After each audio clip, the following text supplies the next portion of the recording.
The following presentation is brought to you by Colors, Spate, Spinney, and Holland Management Consultants, LLC.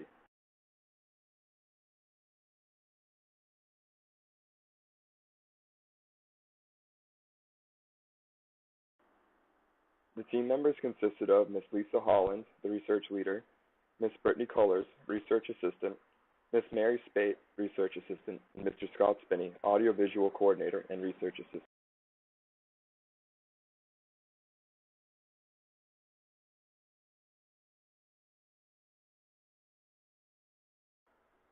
The agenda for this presentation will cover a brief historical background of the Home Depot, its origin and founding fathers. We will also touch upon a few of the corporation's environmental sustainability policies, as well as its policy on corporate diversity. We will also reveal the results of an impromptu interview we conducted with the management staff at a local Home Depot store, and discuss areas of improvement this research team identified. The last section will cover lessons learned from our interactions with our internal research team members, as well as our interaction with our research subjects at the Home Depot.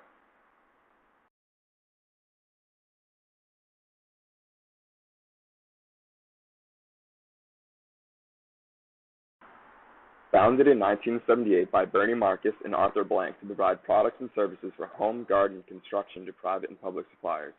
What originally began as a resale hardware store grew into much more, as there are now 2,200 stores spanning across the continental United States, Mexico, U.S. Virgin Islands of St. Croix and St. Thomas, and Canada. The vision for a large store offering merchandise at regional prices and a great place for people to be employed paved the way for a new image of home improvement. Products offered range from household improvement supplies such as lumber, plumbing, carpentry and flooring, to lawn and garden and construction supplies. They attribute their success to 8 guiding principles as well as their inverted pyramid model, which puts their customers first.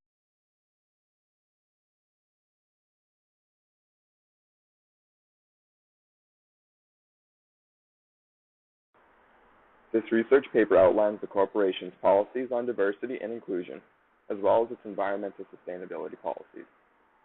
Although their policies are clearly stated in their annual report, this research team identified points of improvement within their product line of environmentally friendly products, as well as their diversity policy.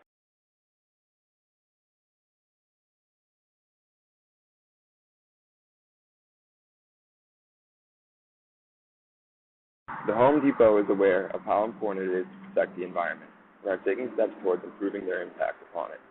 When importing wood, the Home Depot now has stricter requirements on wood that is imported from the Amazon and Congo River basins, Papua New Guinea, and the Solomon Islands, solidifying their commitment to forestry sustainability practices.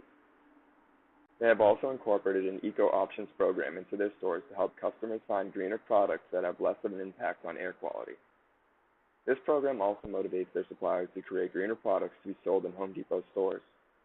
This coincides with their chemical strategy plan, which is to get suppliers to develop more environmentally innovative products to be available to their customers.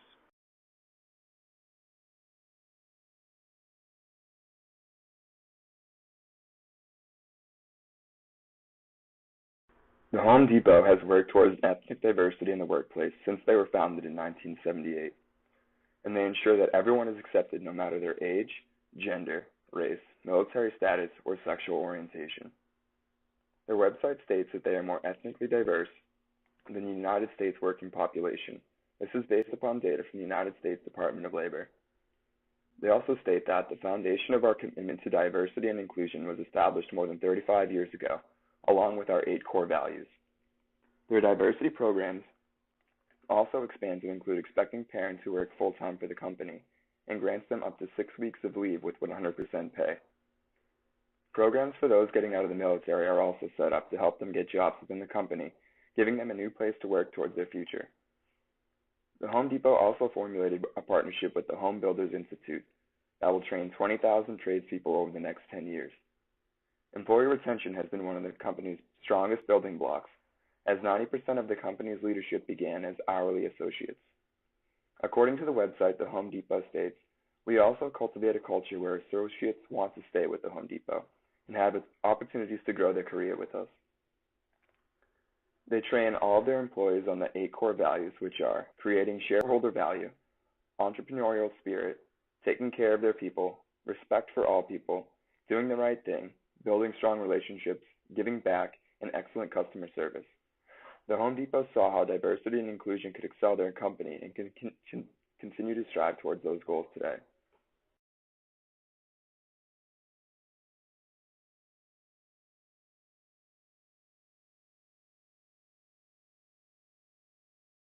Managing a diverse workforce can create many problems for management, especially within a large organization. While it is illegal and frowned upon, discrimination is still prevalent in the workplace. People may be discriminated against for their age, gender, sexuality, religion, their race, etc. The organization has to be sure that all employees are treated fairly and that minorities and women are given the same opportunities as others. To battle these challenges, the Home Depot has incorporated programs into their organization to promote diversity and inclusion. To assess challenges that managers may face in stores, research members conducted interviews with a few corporate employees at a local Home Depot in Jacksonville, Florida. While interviewing Mark, a management team member, he informed us that these programs, along with the Home Depot's training process, eliminates many of these challenges. He was also questioned on the leave policy for expecting parents and confirmed that it was a success. Mark was also questioned on what type of management practice works best within the store, and he stated that managing by walking around has been the most effective. The stores are large and employees have many different stations, so walking around to check in on them and observe their work has worked best. The only issues that were discovered came about after walking around the store. The research team members concluded that it was very difficult to find the environmentally green products that the company boasts about. The research members located a customer service representative to get assistance locating the eco-friendly products, and they too had difficulty finding them. The other issues dealt with the elderly and disabled persons being able to easily shop within the store. Many of the products are not easily accessible, and those that are elderly or disabled need to have an assistant to aid them in their shopping.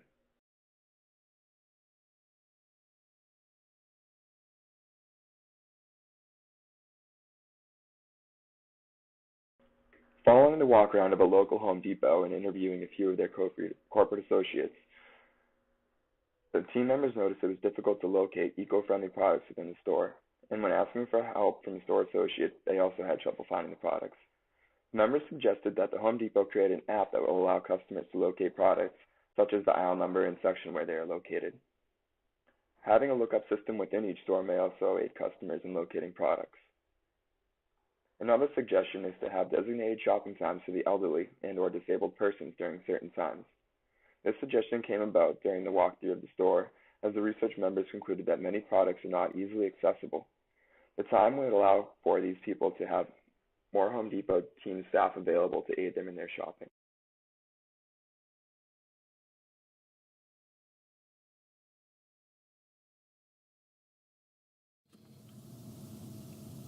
Although we were successful in obtaining the tone of the conversation the interview was very short.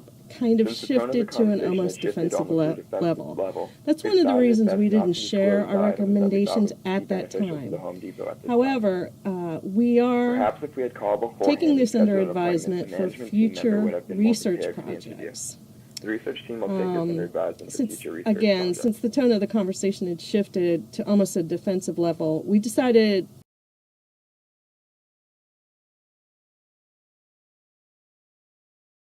Major lessons learned from this project were that when wanting to interview employees of an organization, making an appointment beforehand would be beneficial. When the team members were conducting interviews at a local Home Depot, the manager, Mark, became a bit defensive towards some of the questions that were being asked. By scheduling an appointment and letting them know that our team members were going to be there beforehand, it would have given Mark a heads up and time to prepare for the interview, instead of just pinching it in while he was working. The other lesson learned was that conducting research projects for an online class presents both geographical and availability difficulties. Luckily, due to Blackboard, email, and cell phones, the team members were able to reach each other and coordinate on the assignment together.